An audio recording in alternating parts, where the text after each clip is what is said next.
Hey, my name is Eric McCoy. Thank you for tuning into another episode of Recovering Through Highness. You know, my book, Pain, Failure, and Misery Are the Stepping Stones to Success. I have a chapter that's called Is Recovery Real? And I define my understanding of what we are recovering from. And it isn't alcohol abuse or meth abuse, as that was my drug of choice. The reason I believe that is because for me, recovery is something that I have to maintain for the rest of my life. Recovering from drug abuse is temporary, as my body will ultimately heal itself. I'm recovering and will always be recovering from grief and loss. I lost my health, my family, my friends, my job, my sanity, my freedom while on drugs. And my best friend was methamphetamine because it was always there. I knew how it was going to make me feel. It would numb my feelings, and it was going to help me through tough times. And it was only when I had a moment of clarity that my family, health, sanity, and freedom were more important than my best friend. I had to let go and grieve the loss of that friend. And that's what I'm recovering from. And in some ways, I'm always going to miss it. That battle that I, as well as a lot of people have had, is when we have to determine what is most important to us. The drug had caused me to lose my health, my friends, my family, and my freedom, and was going to kill me. But my mind was also telling me that I was going to die if I stopped using that chemical. And this is what we define as between a rock and a hard place. Neither choice is good. I want to introduce to you my special guest, and his name is Joe Potosi. And from what I've read is he's a very busy man. He's the author of When the Dust Settled, Between a Rock and a Hard Place. He's been in the Christian ministry since 1997, had a television and radio program for over 12 years. He's an ambassador for the National Association of Adult Survivors of Children. He's a motivational speaker. He's a custodian at a local university. And probably what is most important is he's the father of two sons. I want to thank you, Joe, for coming on this show. And I want to say real quick that I love the name of your book. And as an author myself, you know, we title the book with something that's powerful and that really means something to us. And I want to ask you really quick, what does that title really mean to you? Well, first of all, Eric, I want to thank you for this opportunity to speak with you. Absolutely. And I really appreciate what you just shared because let's be honest, a lot of men are not as transparent as yourself, and what you've been through. And it takes a lot of courage, but it takes, sincerity and the desire to stay well. So thank you for that, man. That was really powerful. Thank you so much. So if I can share the origination of the title. So this is going back about 1996. At the time, I was pretty active with church, and we had these Christian retreat weekends. It was like all the men from the church would go, and we would spend the weekend at a retreat. And we would get letters from strangers and family members alike, just encouraging us, saying they're praying for us, etc. And I got a letter from my brother Greg, who, if you were to read the book, he was one of the big targets of my mom and stepdad. But he basically said, he made the statement, and he said, Joe, when the dust settled, you were still standing. And that has always stuck with me. Yeah. That dust represented the chaos, the calamity in my life. The uncertainty of where I was going to sleep at night, where the next meal was going to come from. Now, that wasn't the common theme throughout, but there was periods of time where we were homeless and food was something we didn't have. So, it was always an uncertainty. And between the rock and a hard place, I was stuck, right? My father left me when I was between the ages of 3 and 4. And the family dynamics changed. And I was stuck. And I was also a big target of my mom and stepdad because of I reminded them of my father every day. I talked like him. I acted like him. I wanted him back in my life. And so I was between a rock and a hard place. So you grew up with your mother and then your stepfather. Yes, sir. Is that correct? Okay. And so your book, you also talk a lot about abuse, and that's really kind of a big theme throughout your book. Yes. And so what kind of abuse did you go through? Both physical and emotional, psychological. So, so let me strike the stage to kind of give you kind of a picture of what the family makeup was. So we lived in the projects in Illinois, near Chicago, in the 70s. When my father left, my mom started dating this guy named Tyrone, who happened to be a black guy. Now, a white woman and a black man was not really accepted back in those days, right? Mm. But it is what it was. She had 2 kids to him. Anyway, my mother would be beaten by my stepdad. Over the period of time we were with him, he broke a jaw, broke a collarbone. And she, in turn, would beat me and my sister and latch out at my brother Greg. And she would say, it's because of me she was beaten. It's because of me, his hatred for me. He beats the piss out of her all the time. So she would take it out on me. One example was what he liked to do. My mom would work second shift. He didn't work. He would send us out to the basement after school. And we're only allowed upstairs when it's time for dinner, time for a bath, etc. But when I would get in trouble for something I legitimately did that he didn't like or his perception, he would come downstairs and my mom would sit at the top of the stairs and he would have me stripped naked. My only sister and my brothers would be sitting around watching as he would berate me for whatever, something he didn't like. And he had a wooden paddle he would often use, sometimes a cord from an iron he would use. And once he got done with his spiel, he would just wear me out, pick me up by one arm and just, hit the back of my head, my back, my butt, and just drop me like a sack of potatoes, right? And how old were you at this time? I was when it all started, probably first, second grade, when it really kind of spiraled out of control. And, me and my sister in particular, who got to go to Iowa in the summers, where my mom and father, my real father, are from. And at this point, no one's heard from my dad. No one knows where he's at. And I longed for him to be back in my life. I didn't understand what was going on. I mean, I remember going to school every day.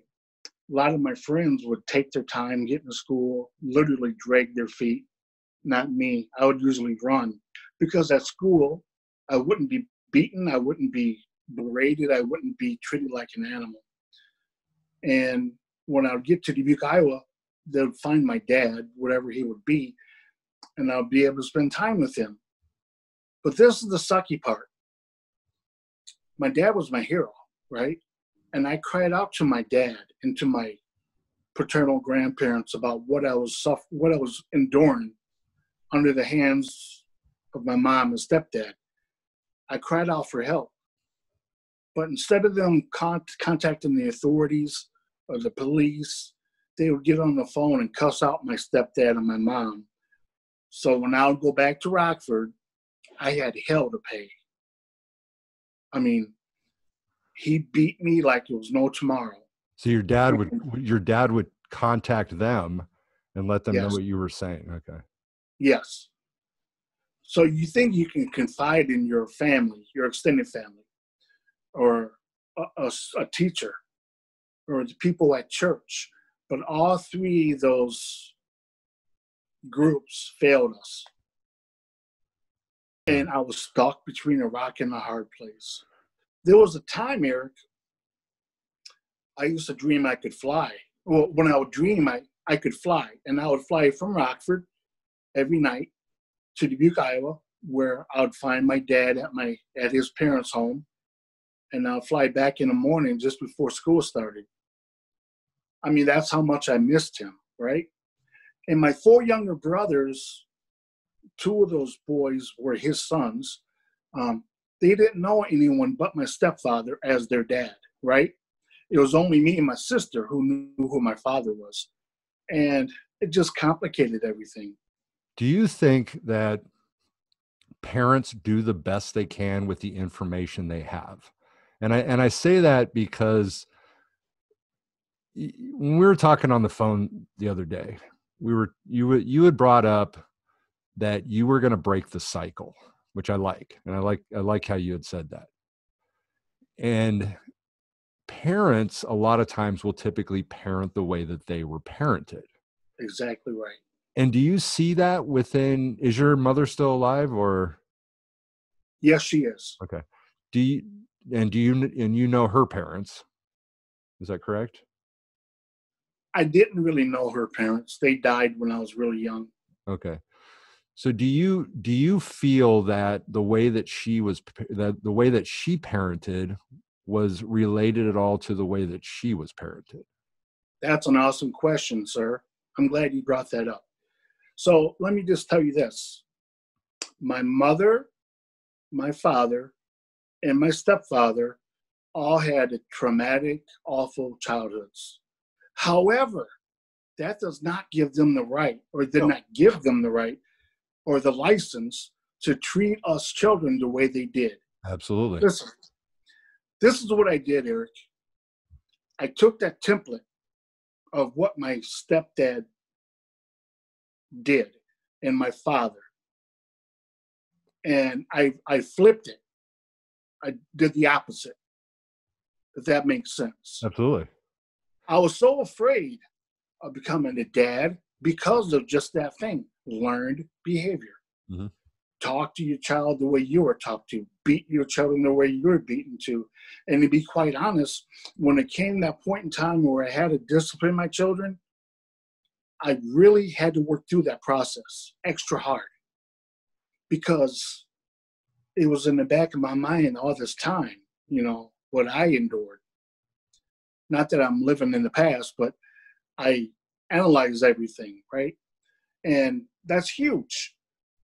I feel bad my mom had those experiences. I feel bad about my stepdad having those experiences, and my father. But again, people say it's so hard to break the cycle. I don't know if it's hard. It's just a matter of saying, determined to do it, to make a difference. Yeah, this topic is so interesting to me, because even in my book, in Pain, Failure, and Misery are the Stepping Stones to Success, I have a chapter in there that's called Think, Think, Think, right? And it's based on the idea that in our society, we don't typically teach people to think for themselves, right? And I introduced this chapter with the story of Ed Gein. You know the story of Ed Gein? Yes. They made, Texas Chainsaw Massacre based on him, Silence of the Lambs, Buffalo Bill, Silence of the Lambs, Norman Bates from Psycho, and they were all based on this character. And why this is so interesting to me, because it brings up the question, is evil created or is evil born, in a sense? And if you looked at the story of Ed Gein grew up with a mother who was fanatically religious. And the emotional abuse that he dealt with was enormous. He was consistently told by his mother that all women are going to drag you to hell. They're all prostitutes. They're all whores. Everything was just this fanatically religious thing that ultimately put an enormous amount of fear in him. Every time he went to school, he was bullied at school. He was only allowed to go to school and then home, was never allowed to associate with anybody, never had any, ability to have friends. So his only learning that he had was that one person who he trusted the most, which was his mother. Now, there was also theories that there was sexual abuse that went along with that. And then, of course, with his story, he went along and did some very horrific, horrible things that they found out later after his mother had passed away. And so that idea really, sits in my mind, because I really did think about that a lot, and I really did explore that. We look at racism, and the idea that, typically people that are racism is a taught thing, right? You have, individuals, parents that teach, their, children about hate and racism. We don't like this race. We don't, associate with them. They're bad people. They're less than, that kind of stuff. Right. And so it's a taught thing. And again, it goes back to that question, nature versus nurture. And, which is, of course, the big psychology debate, nature versus nurture. And so that's why I had asked you that question, on the idea of, were your parents teaching you the way that they were parented? And yes, it does not justify it, but it does allow us to understand. In a sense, right. And so what is the relationship like with your mother now, if you have one? Unfortunately, it's pretty toxic. For years, I would try, ever since I was in like third grade, I got a job in third grade, sweeping a local parking lot at a little restaurant to make money to give to her. And in fifth grade, I had a paper out, made a ton of money. To me, it was a ton of money. And I'll give it to her to kind of make her happy, to have her like me, because I felt like it was my fault they had to file bankruptcy. It was my fault she was being beaten. It was my fault we didn't have much food, right? Everything was my fault. And so I started to believe that by giving her money, maybe she'll like me, she'll accept me. Well, that carried over into my adulthood as well. Up until I had children of my own, she'll come to town and I would roll the red carpet, and just do everything for her, whatever. But I was never, ever good enough.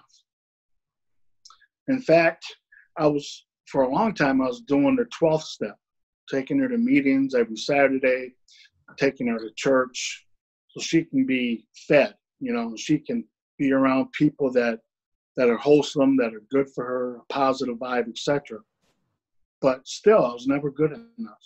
And, she doesn't drive because of the fact that she got like 3 DUIs, lost her license years ago. So essentially, she's just a very narcissistic, what's the word? Manipulative? Yeah, manipulative, and not a very nice person. And, it's really sad, Eric, but I don't regret this. And the fact that as my children were growing up, they didn't really get to know her very much. She would come to like the birthday parties. She would come to some of their sporting events. And I'll tell you why. It's because at that point, she was still drinking. She was a really mean drunk. And we never knew what to expect. And I watched my niece and nephew, my sister's children, be around my mother when she would be in that state of mind, and how she would get really mean with the kids and hit them and stuff like that. So I chose to keep my kids away. And we can debate that, but I don't regret it, because I was subjected to it and it affected me negatively. And I wanted my kids to, think good of her, but not see the ugly side of her. Does that make sense? Absolutely. Yeah, there are family that are too dangerous to go back and associate with. Yes. Yeah. Do you one thing I teach a lot in the substance abuse industry is the concept of forgiveness. Oh, that's great. What does forgiveness mean to you? And was that something that you were able to apply? I'm so glad you brought that up, Eric. Listen, let's suppose me and you had an extremely traumatic childhood, right? And like for me, because of my childhood, I suffer CPTSD, PTSD, anxiety, depression, all of that, right? But there came a time, now I'm going to get to my point in a second. There came a time when I was going to become a father for the first time in 1998. Now, I thought I had closure with, at this point, I found closure with my father. When I say closure, I mean forgiveness. I let go of the anger, resentment, and being hurt the way I was. So that was resolved. Did we have a perfect relationship after that? No, but we were working on it. I thought I had closure with my mom. I guess it's like this, Eric. If you love your mother, for example, use her, by default, you forgive her, right? It's kind of like it goes hand in hand. I love her, so I forgive her.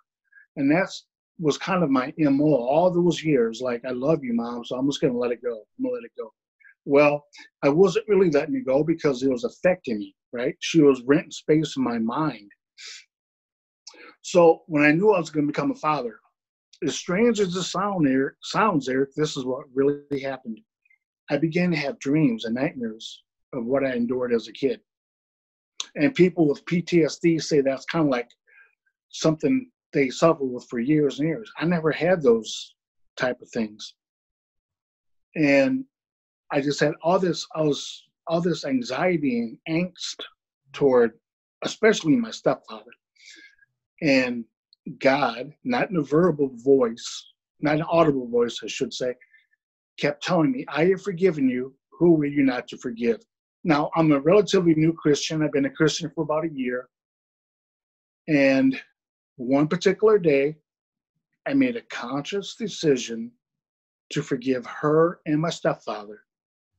Not because they asked for forgiveness, not because they wrote me a letter saying I'm sorry, not because my mom made an amends with the program. No. In spite of them, I forgave them. And I can tell you, Eric, it set me free. And I write about that. It set me free. It was like 1,000,000 pounds lifted off my chest. It's the only way I can describe it.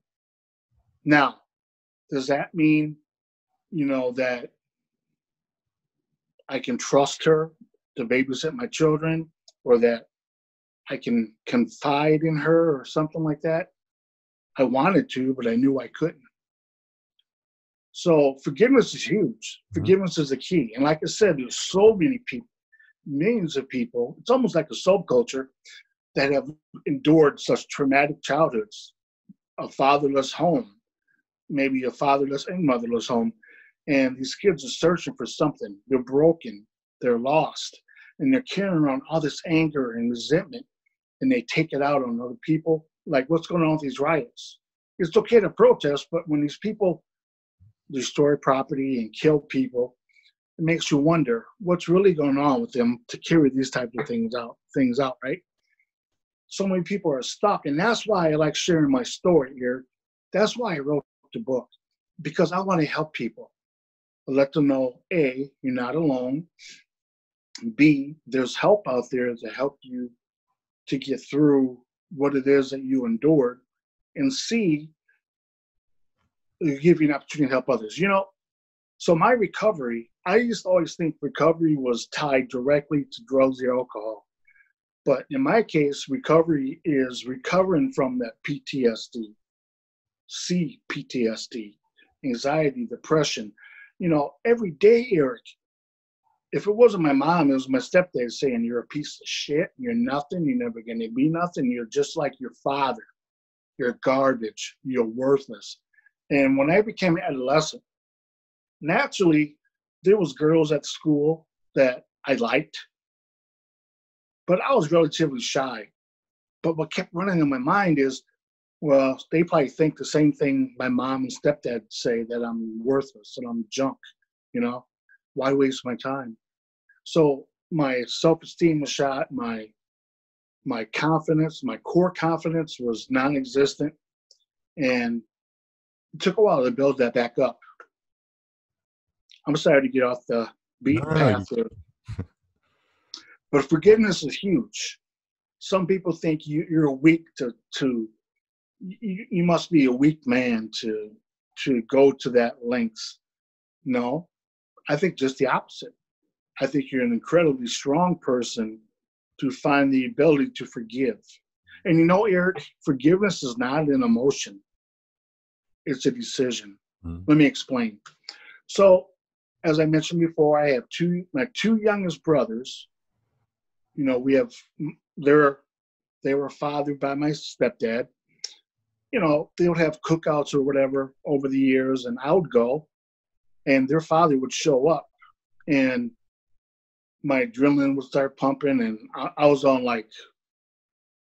just ready to lash out or attack if he even tried anything. But he would start rehashing everything. He would start bringing everything up. Does that mean I didn't forgive him to begin with? No, that doesn't mean that. That doesn't mean that at all. Does it mean now that I've forgiven him, I can trust him? No. Do I want a relationship with him? No. Because of the person he is. So, you know, he apparently is dying. He's on his deathbed. And he called me about 3 months ago and he said, I just want to say I'm sorry for everything I did to you. And I thanked him. And I said, I forgave you a long time ago. And apparently he's a Christian now as well. And it was kind of an awkward conversation, but I think that was a milestone for him to come to that conclusion. He knew he was wrong. He asked for forgiveness so his conscience could be clear, I guess. So the point I'm trying to make, forgiveness is huge. Not only did I forgive those tormentors, but I've learned to forgive myself. And what I mean by that is throughout life, I've made mistakes, you know, around the house. I have to do a repair or something, and I make 6 trips to the hardware store before I get it fixed. I'm beating myself up, right?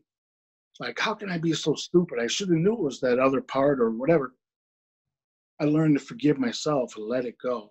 That sounds simple, but once you're able to do that, it's so mentally, it's so healthy. It's just a powerful thing. I think that is so important for people to hear, because, you know, we teach this in the, you know, substance abuse industry. You know, they always say like resentments are the number one reason for relapse for people. And so many people, even, you know, in any avenue of recovery, you're in recovery, I'm in recovery, you know, and it could be different ideas of recovery since it's such a wide concept. But forgiveness is exactly what you said. It's letting go. So many people think that for me to forgive somebody, you have to say you're sorry, you have to repent, you have to, do everything you can to show your sorriness. But that's something we have no control over. When we look at what do we have control over? We have control over us.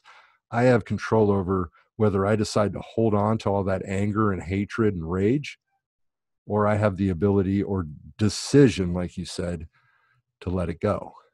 Yes, sir. And just as you had said also, you don't ever have to trust them again. Forgiveness has nothing to do with the decision of your actions beyond that and whether you trust them or not. But it's just a decision of letting go. And I love it. And you said it right on as far as the same belief that I hold. And right. Let me ask you, Eric. Yeah. About forgiveness. So when you found the ability to forgive, did you experience that as well? Like letting go, how it just felt like all that pressure, all that weight was taken off of you, right? As you said also, that for me, the toughest forgiveness was of myself. It was easier for me to forgive other people than to forgive the decisions that I made. And I did a lot of really bad things. And if you do read my book, the first part of the book is called Pain, Failure, and Misery, and so it's kind of broken up into 3 parts in the book, but Pain, Failure, and Misery, which is my story of substance abuse, Dr. Jekyll and Mr. Hyde. And when I was in custody the last time in 2002, I blamed everybody else. It was everybody else's fault. I'd been illegally searched by the police. I'd had weed planted on me. I'd had, there were legitimate things that I could blame, but, the reality being is if I wasn't doing the things I was doing, I wouldn't have gotten in that trouble anyways.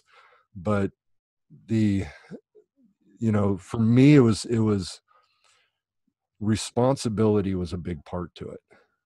Taking responsibility for my actions, my decisions, and my choices, and letting go of all the hatred and rage that I had for other people.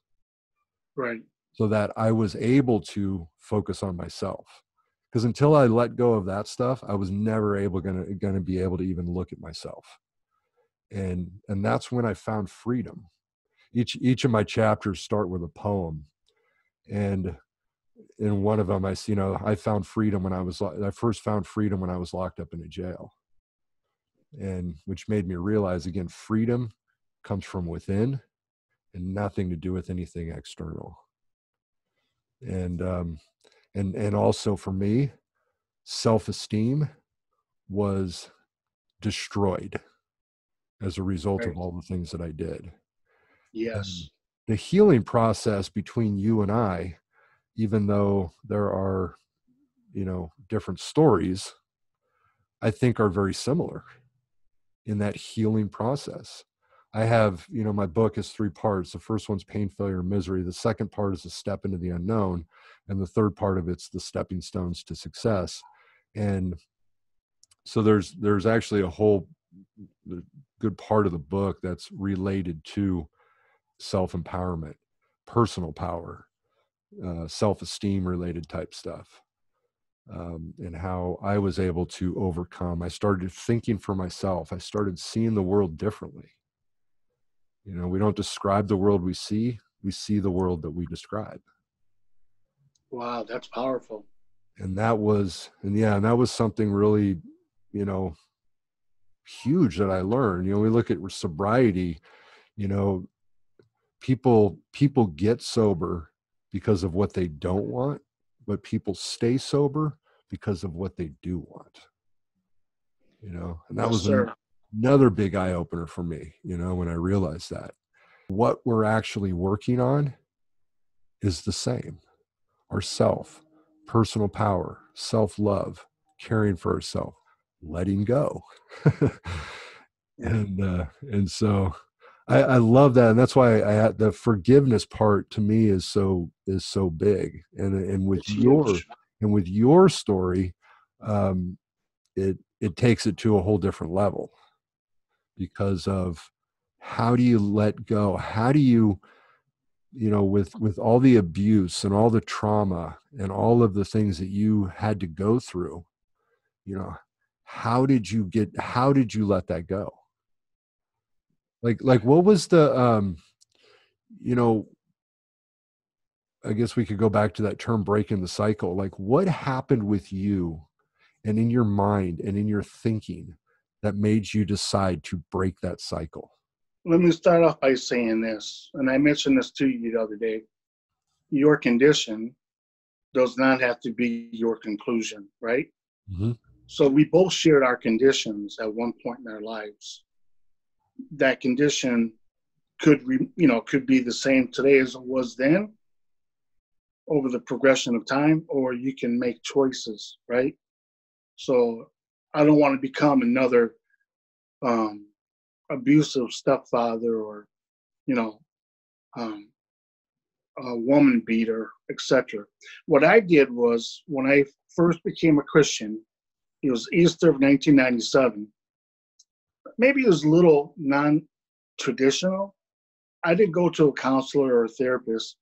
I would meet with my pastor, and I would just pour out my soul and my heart about where I was, where I am, and where I want to go, right?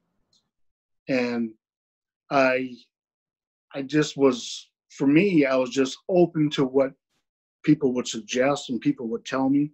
I believe God brought other men into my life, other Christian men who happen to be fathers, who influenced me, impacted me, and kind of showed me the ropes, so to speak. And I didn't try to be a know-it-all, right? I just was very, something I wanted so bad, right? If that makes sense. Mm-hmm. You know, a lot of people say that guy's a helicopter dad, or he's this or he's that. I don't think I was a helicopter dad. I was super duper protective of my kids, maybe a little too much, but I just wanted the best for them, right? I wanted them to have everything I never had.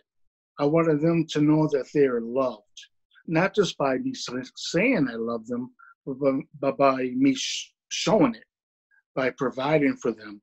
And not merely providing, but teaching them what it takes to have a house, you know what I'm saying? To have a house and nice things. And to, if you want to be successful in life, you got to work hard, you know, in spite of everything else.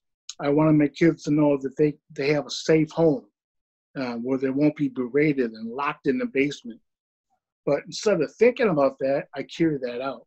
And I always carry that with me, how I need to be. I know that sounds weird, but I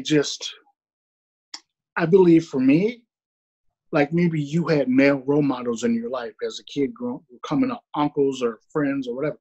I didn't. But for me, like I said, God brought these men into my life who were very instrumental in helping me to be the father. And it wasn't like I was pleading for help all the time, or I was going, I don't know what to do. It wasn't like that. I believe God, through the power of the Holy Spirit and by reading his word, instructed me the way of life and how I needed to be and how I needed to act. And you have to understand something, Eric. This is what I was taught coming up. The way you deal with conflict is with these. My stepdad taught me that. The way you handle your business, like pay your bills, is you bounce checks. And the way you get your way is you just take stuff, right? And I wanted to be just the opposite. I wanted to be the father my kids can come to no matter what and talk to. I'm not their friend. I'm their father, you know? And they can know that they're loved by me and that I just cherish them and I'll do whatever I can to help them.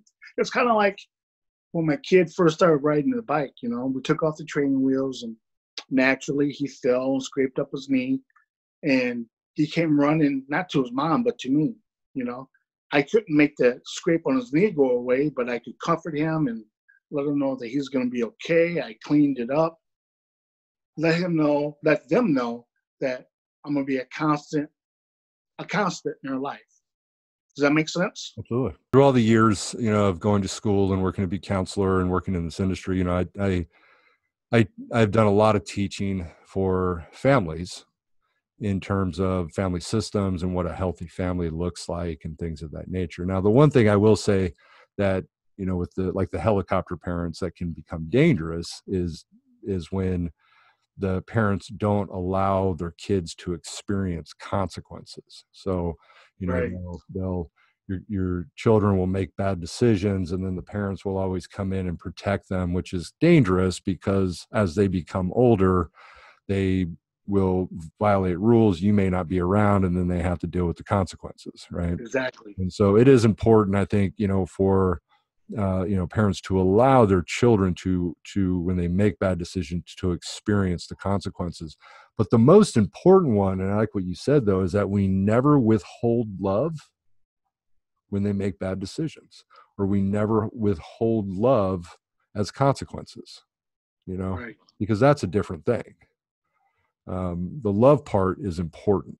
It's always important, I believe, to, for your kids to always believe that you love them, that you will be there for them, but you're not always the protector of all the consequences.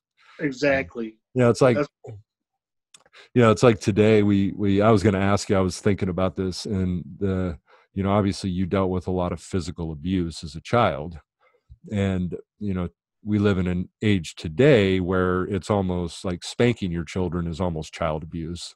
What are your thoughts on that? I'm glad you brought that up.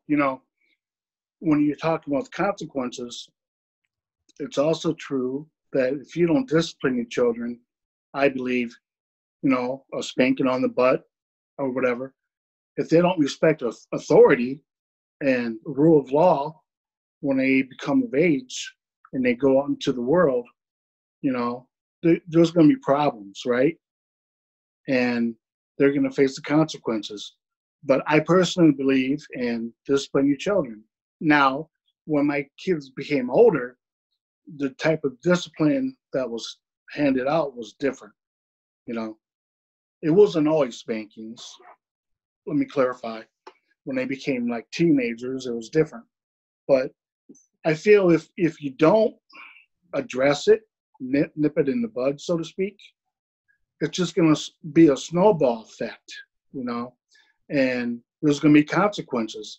And not only that, Eric, if you just let them do what they want, no consequences, no repercussions, no, taking away of the car or, them losing privileges, when they become fathers, they can become lackadaisical, and then the pattern continues.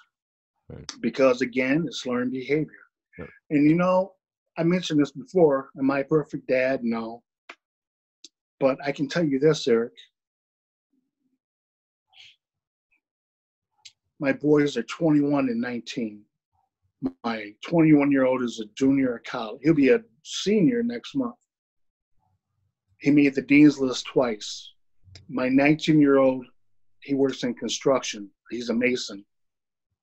They both live at home, and they'll stop me, and my oldest son calls me Dada. He'll be like, I need a hug, Dada.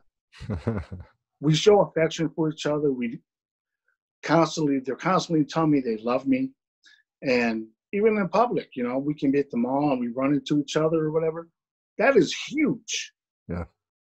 But the thing is, I broke that cycle of abandonment, of abuse, of being locked in the basement, of being beaten till no tomorrow, of being berated, of being ingrained in their heads that they're a piece of garbage, they're nothing, they're never going to be nothing.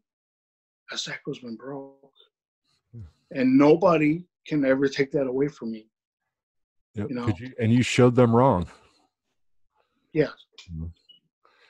It's almost like, if you do healthy parenting and you do good parenting, then there's no cycle that needs to be broken. Right? Exactly right. One thing that stood out again in a conversation that we had before was that term survivor.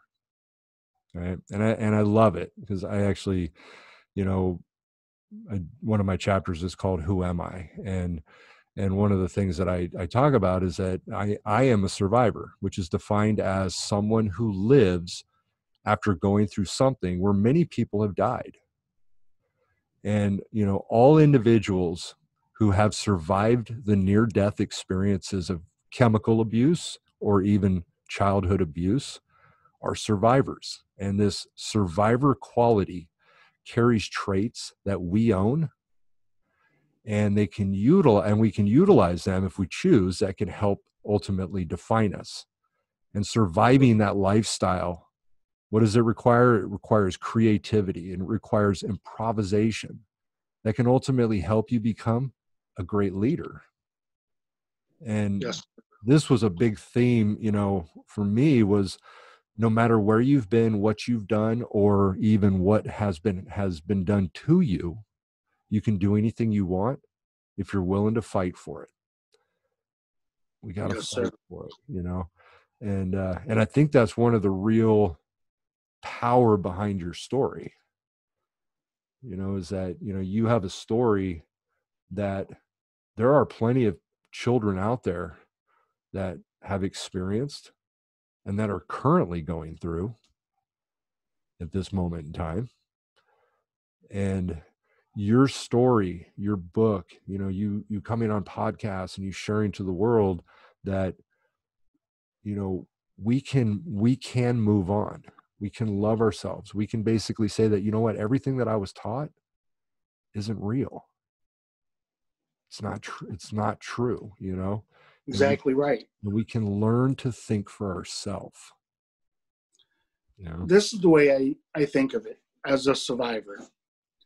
I look at all the things I've accomplished as an adult, and there's been some setbacks and some disappointments, but it's the way I picture being a survivor. I'm driving a car. I'm perpetually looking through the windshield, right? But I glanced at that rearview mirror to see where I was. Point of reference, the side mirrors. So I was at that place, but I'm going forward. I refuse to be stuck in a place of, oh, poor me, look at me, I'm the victim or whatever, And more than that, and like you probably, I wrote the book because I want to help people. When I go to a venue and I share my story, it'll strike a chord with somebody, and that person, that light comes on. And that was my whole motivation for writing the book. But, a lot of people have told me throughout my life, I'm very tenacious. I'm going to give you, share a little excerpt from the book. So there was a point in time where I had that paper out that I quit. And essentially my stepfather confronted me. And, I was always my brother's protectors. And I always looked out for my sister. In fact, I would take beatings for my brothers because I wanted to protect them. When, it's a long story, but he essentially pulled a gun on me and he pulled the trigger. And at the time, I didn't know he was playing Russian roulette, but I instantly peed my pants, ran downstairs and hid behind the furnace because I knew there he couldn't get me. He was 6'5", 350, right? And right after that, I started having all these suicidal thoughts. Every day I'd contemplate how I can kill myself. I'd walk home from school and I'd watch the traffic. I'm thinking maybe I could step in front of the garbage truck or the school bus. They can deal with the consequences. So one day I woke up on a Saturday and nobody was home. I thought, this is my chance. I'm looking for this gun. He had a .38 caliber. And he had a 12-gauge shotgun. But I was looking for the handgun. I couldn't find it. And that's when the light came on for me. That is, you need to be there for your sister and for your brothers. And from that point on, no matter what they did to me, no matter how awful it was, they could not kill my spirit. They couldn't kill it.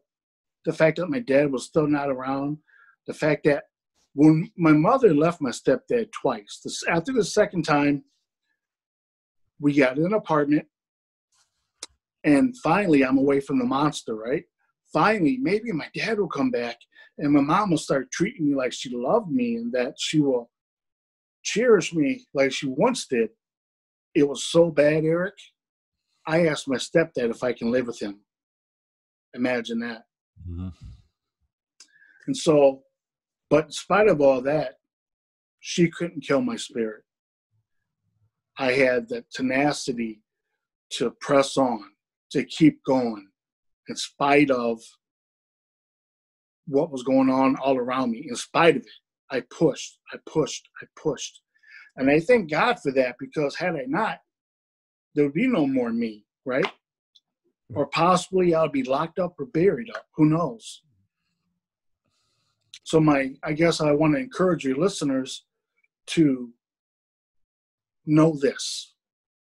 Nothing is so awful, so bad in your life that you should contemplate taking your own life. Yeah. You have a value, a significance, a worth that we can't put a price tag on. Yep. And you may feel like, I'm insignificant in this neighborhood, at my job. I'm easily replaceable. Don't believe the lie. Listen, there's people in your life that you might not have met yet that you can impact for the good. There's a plan and a purpose for you. Obviously, I don't know what that is, but God does. Please, just reach out for help. There's people out there willing to help you. And if you have an addiction to alcohol or drugs, there's places that can help you with that. And there's people that have been where you are.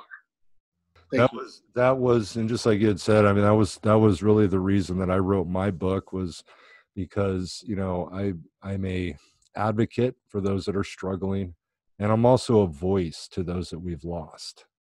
And, the death rate from substance abuse just keeps climbing, and suicide rate is just unbelievable. The amount of people that are killing themselves. And I like what you said, that I believe that we do have a purpose. I believe that but sometimes we don't see it immediately. Sometimes we have to take a step back. Sometimes we got to be patient and just remember that, and I love what you said, in the sense that there are people out there that are willing to help. And that's why I did the podcast too, was because, I want people to realize that, I'm here to help people. I'm here to offer ideas. I'm not a big fan of solutions, because I think solutions get us stuck. Once we find a solution, then we stop, because there it is. But I have ideas, and that's why I love doing this kind of stuff, is to speak to different people and getting different ideas of what people have. And we think differently. We have different life experiences and different ideas, and life can be beautiful, but it's all about how you look at it. How do you view the world? Do we view things as problems, or are they opportunities? Right? Yes. And that's what I think is so exciting. That's what's exciting for me every day. I wake up and I think, like, wonder what's going to happen today. Wonder what kind of experience I'm going to have today. Right. And sometimes it's a pipe busting in my house, and I get that I went through recently. Yeah, I know what that's like. One of my cars died. But then I just have to start looking and figuring out, ideas of what I can do and what I can do to help whatever situation is. You have a lot of fantastic ideas. And I think that, when we talk about child abuse, and we talk about, both physical, sexual, or emotional abuse that children have to go through, sadly, there's still a lot of it out there. Yes. And that's why we do need people like you. Thank you, sir. And, to me, it's heartbreaking, whenever a child is hurt, or a woman, and it's just spiraling out of control. And that's just of what we know of. I'll give you some statistics.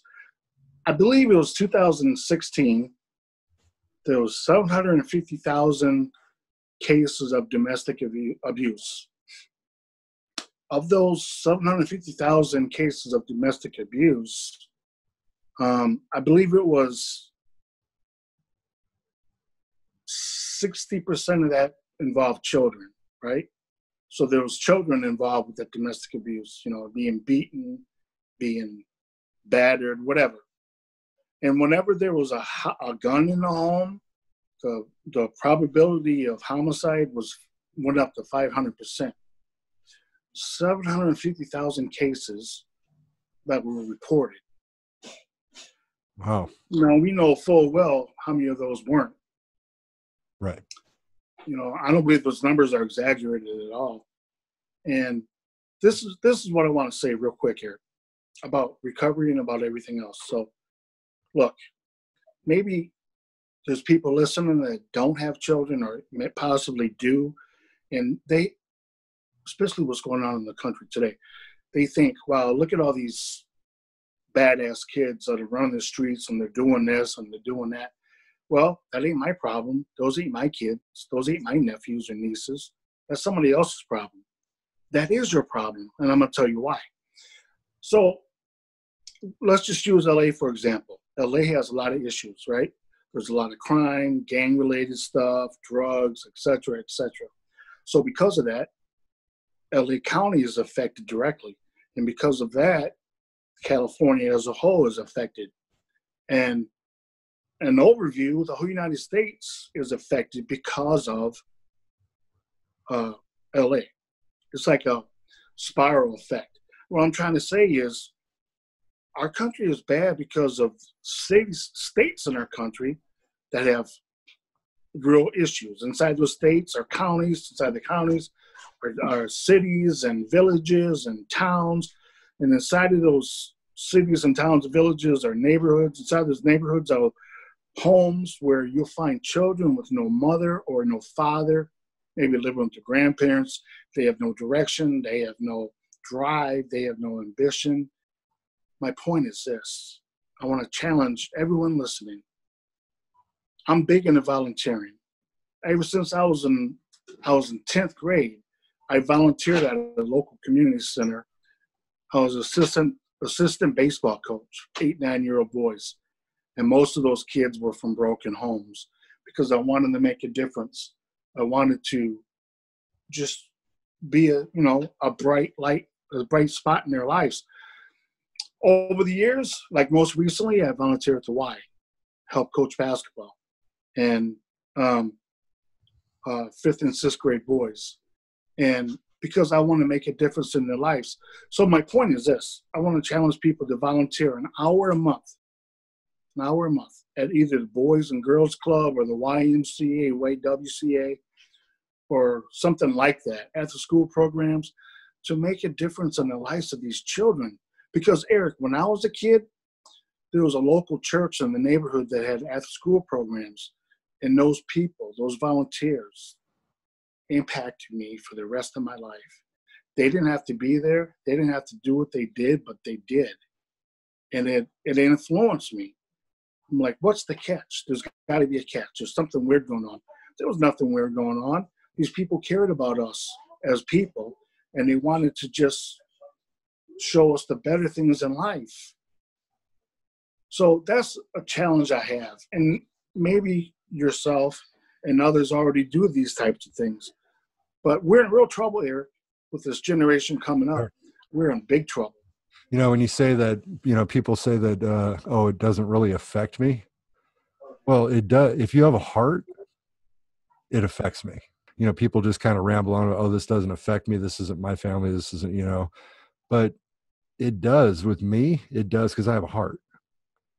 Right. I can drive out in Los Angeles and I, see the poor, the homeless, our homeless population is just skyrocketed here in Southern California in Los Angeles.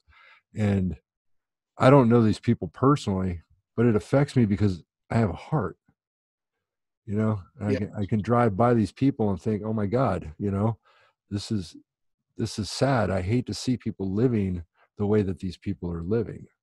Right.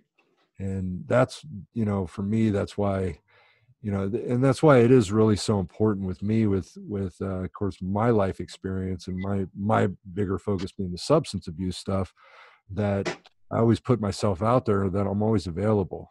You can always email me. I'm not asking for money, Right.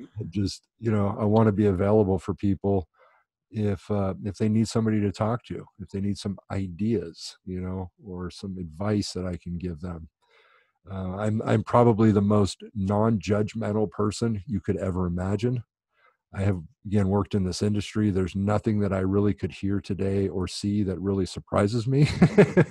Right. And I think that's also important to have people like that in your life, is to have the people that aren't going to judge you, aren't going to criticize you, aren't going to call you names or say stupid things to you. That right. all of these people need sometimes some ears. Yeah. Exactly right, man. That's awesome. And thank you for being that light in the dark place in which you live, man. We need more people like you, you know?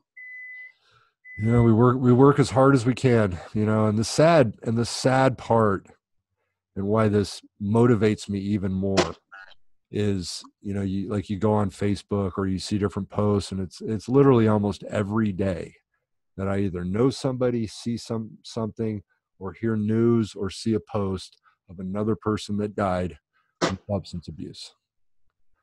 And that's just another thing that just keeps me wanting to push harder and harder, because this is just, it's insane. It's crazy. Yes. When I was talking to Bob Forrest, he was talking about, like the heroin overdose with the fentanyl and things like that. And for me, I just always kept thinking about that. I was like, man, I started with a beer. We've got 10-year-olds, 12-year-olds, 13-year-olds that are starting with heroin today. That's insane. Where's the day when we just started by smoking weed? Right. Did you see the value, though, of what I was trying to say of like a man in particular trying to, be involved with like Big Brother programs? Yes, 100%. Having role models, having like you were talking about with your kids, in the sense of showing your kids what being a healthy person looks like. Right. The role model, it's part of what we do with counseling, and we work with clients, and I always personally make sure that what they see and what they hear from me are things that look like what being and sounding healthy looks like. Right. And I also think, and I was thinking about this when you were talking and I think this is important for the listeners to think about, is when you were talking about everything that you were trying to do to please your mother. You wanted your mother to love you. You'd give her this, you'd give her money. And nobody can make you feel anything. And I know a lot of people struggle with that idea, that nobody can make you feel anything. It's all a decision that we ultimately make. And the way I always like to put it is that what you do within the first 5 seconds of having a feeling will be very dependent on what happens with it. And so when we really realize that our feelings are our responsibility to take care of, to experience. But if that idea is true, you can't ever make anybody happy either. That's a good point. And I think that's so important for people to understand, that our feelings are our responsibility. Their feelings are their responsibility. Now, I can't make you happy, but I can be happy with you. Right. And I think that's where you always hear, oh, this person makes me so happy. No, they don't. You're happy with the person, but they're not making you happy. That's a really good point, Eric. Thanks for bringing that up. Yeah. I think that's... Because I think, like you said, I think a lot of people struggle with that, Mm-hmm. Yep. You make me angry. No, you don't. That's a decision that you're making. And it's all about, and we talk about, there's difference between a feeling, like if I come and punch you in the face, yes, I will definitely have made an impact on you feeling angry and, that aspect. But so we talk about like anger is a primary feeling, which could be that aspect, but a secondary emotion. Yes. And so, and usually as emotion, it stems from something else. And usually that's sadness, hurt, or fear. And so, anger is more defined as a neurological impulse that pushes us to act upon something. Right. But I think that's, for when people can ultimately realize that, I control my feelings, I'm responsible for them, they're mine, because that way I'm not giving power to other people. Right. So really good stuff, man. So before we get to an end here, I want you to maybe give any information that you want to give out there, your website, remind everybody the name of your book. Okay. So I'm Joe Potosi. The name of my book is When the Dust Settled, Between a Rock and a Hard Place. And you can find my book. If you go to my website, joepotosi.com, there you'll find the links to get my book. It's available on Amazon, Barnes & Noble, Xulon Press. I also have a Facebook page, Joe Potosi. Instagram, When the Dust Settled. I'm also YouTube. I just started a YouTube page, When the Dust Settled. And Twitter, Joe Potosi. And I think that's about it. But again, I just want to encourage everyone out there that in this process of recovery, we need to take it one day at a time, because sometimes we become complacent and lackadaisical, and then things happen in our lives and we kind of revert back to the stinking thinking type of mentality. And so all we have is today. So for today, how I interact with other people, how I, look at life in general is, at least for me, is paramount, if you understand. Yep, absolutely. Yeah, so I think it would be absolutely fantastic. Anybody out there that, is currently going through any of this stuff, if they're listening or have experienced any of this stuff, reach out to Joe. And I know Joe can definitely probably give you some guidance, and, definitely check out his book. And I want to thank you, Joe, for taking your time this morning, although it's afternoon where you live. And I want to thank you again for coming on this show. Thank you so much, Eric, for this opportunity. I appreciate it very much. Absolutely. And thank you everybody for tuning in. Again, this is another episode of Recovering Through Highness.